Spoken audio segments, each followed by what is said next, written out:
स्वागत है। आज हम क्लास 7 के एक मोस्ट इम्पोर्टेंट क्वेश्चन के बारे में आप सभी को बताएंगे जो मैथ के पेपर में बार बार पूछा जाता है। ये 5 नंबर का पूछा जाता है। वेरी मोस्ट इम्पोर्टेंट क्वेश्चन है। चलिए हम करके देखते हैं। हमारा क्वेश्चन है, यदि 5 की पावर, यानी कि उसको इंग्लिश में यहाँ बता दें डिग्री बोलते हैं। क्या बोलते हैं? डिग्री को हम इंग्लिश में घात कहते हैं। क्या कहते हैं? घात।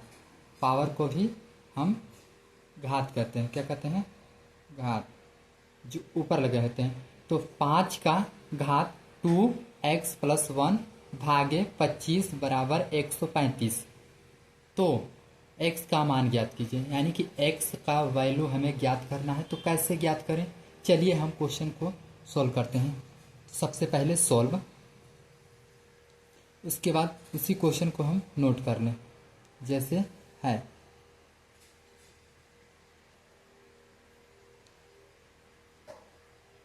क्वेश्चन नोट हो गया। तो क्वेश्चन नोट होने के बाद ये जो भाग में दिया है इसके हम घात के रूप में इसे बना लें। सबसे पहले ये क्वेश्चन वैसे ही नोट कर लें। ये भाग का निशान हो गया। ये 25 जो दिया है तो इसको हम घात में चेंज करेंगे तो 5 की घात 2 हो जाएगा, क्योंकि 5 का वर्गमूल कितना होता है? 25 होता है।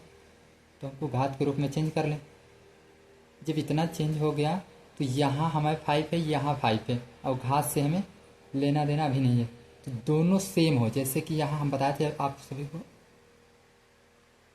a की घात m भागे a की घात n। तो यहाँ एक सूत्र होता है, इन दोनों में से एक हम नोट कर लें और जो घाते हैं वो माइनस में हो जाएंगे। इसे हम फॉर्मूले पर सॉल्व करेंगे। तो ये दोनों सेम है तो इसमें से 5 नोट कर लें। इतना मान नोट करने के बाद ये घात माइनस में हो जाएगी। आइए 125 यहाँ नोट कर लें।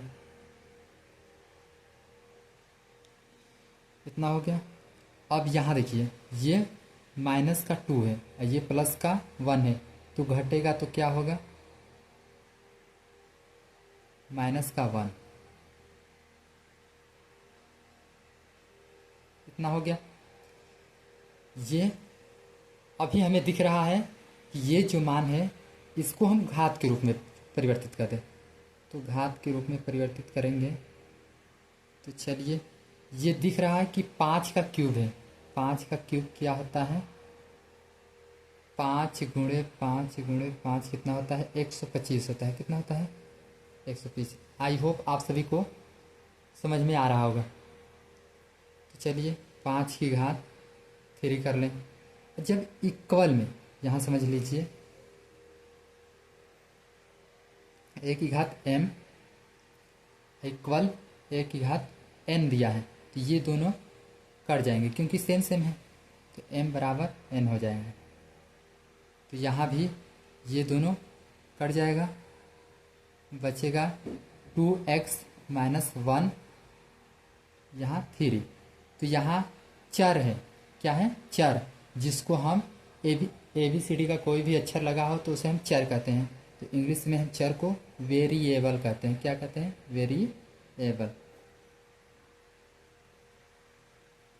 तो इसे हम यहीं रोक लें। 3 इधर, आइए माइनस में तो इधर आएगा तो प्लस में 2x, ये दोनों को जोड़ लें, 4x कामन ले लें, 2 4 यहाँ और 2 नीचे आ जाएगा। 2 1 कम 2, 2 दूनी 4। तो x का मान कितना आ गया? 2। आई होप आप सभी को समझ में आया होगा।